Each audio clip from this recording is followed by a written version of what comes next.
বগুড়ার আদমদীঘি উপজেলার জামেদুল ইসলাম 4 বছর আগে 11 লাখ টাকা খরচ করে ভালো কাজ আর সচ্ছলতার আশায় পাড়ি জমান স্বপ্নের সৌদি আরবে।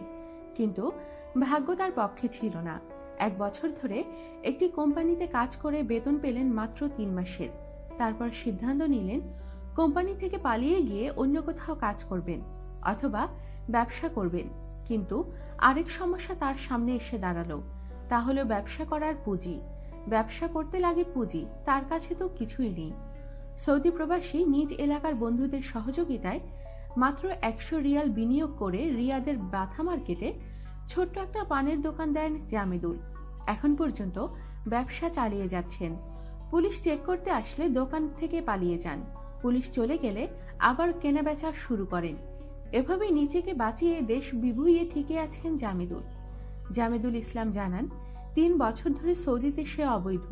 তার কাছে নেই পাসপোর্ট, নেই ইকামা। তারপরও 150 রিয়াল অর্থাৎ 3000 টাকা আয় হয় প্রতিদিন। তিনি জানান, শুক্রবার ছুটির দিন হওয়াতে ভিড় বেশি হয়, তাই বিক্রিও বেশি হয় অন্য দিনের তুলনায়। এভাবে তার মাসিক আয় 90,000 টাকা। সম্প্রতি অবৈধ শ্রমিকদের জেল জরিমানা বা কোনো শাস্তি ছাড়া দেশে ফেরার আউটপাস দেয়া হচ্ছে। কিন্তু জামেদুল বলেন, তিনি আউটপাস চান না।